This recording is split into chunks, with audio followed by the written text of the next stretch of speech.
Shalom, salam sejahtera saudaraku, selamat pagi, salam jumpa dengan kami, warisan anak cucu. Lagi-lagi Petrus. Kali ini Petrus ditegur dengan keras oleh Yesus karena sikapnya yang berani memprotes Yesus saat Yesus berbicara tentang penderitaan yang akan dialaminya sebagai anak manusia. Enyahlah iblis, sebab engkau bukan memikirkan apa yang dipikirkan Allah, melainkan apa yang dipikirkan manusia. Markus 8 ayat 33. Petrus diingatkan untuk tidak mengikuti keinginan dan perasaannya sendiri sebagai manusia yang kadang-kadang bertentangan bahkan berlawanan dengan pikiran dan keinginan Allah.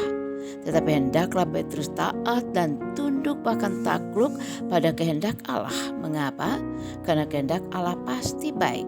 Sebagaimana kehadiran Kristus di dunia ini sebagai anak manusia dan sebagai Mesias, ia akan mengalami banyak penderitaan, ia akan menanggungnya. Karena itulah kehendak Bapa baginya. Ia akan melalui jalan penderitaan demi wujudkan rencana penyelamatan Allah bagi manusia. Karena hanya melalui proses itulah, yakni penderitaan dan kematiannya, kuasa dosa dan maut akan dikalahkan. Dengan demikian ada pengampunan dan keselamatan. Itulah sebabnya Yesus menegur Petrus sebagai pengikut Kristus. Petrus harus tunduk dan taat pada kehendak Allah, bukan mengikuti jalan pikiran dan keinginannya sebagai manusia.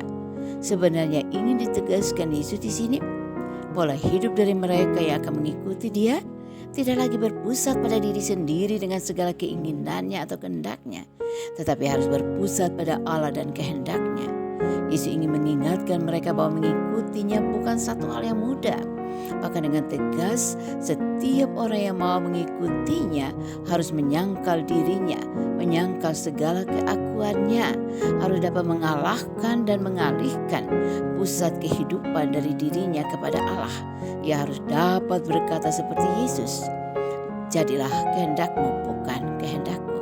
Dan bukan hanya itu, yang mau mengikutinya harus siap menanggung penderitaan karena imannya pada Kristus. Katakanlah, penderitaan adalah resiko mengikuti Kristus.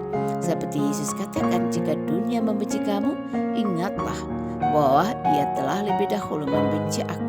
Yohanes 15 ayat 18. Katakanlah tidak ada iman tanpa risiko. Inilah yang ingin diingatkan firman Tuhan di minggu-minggu Prapaskah ini bagi kita sebagai pengikut Kristus.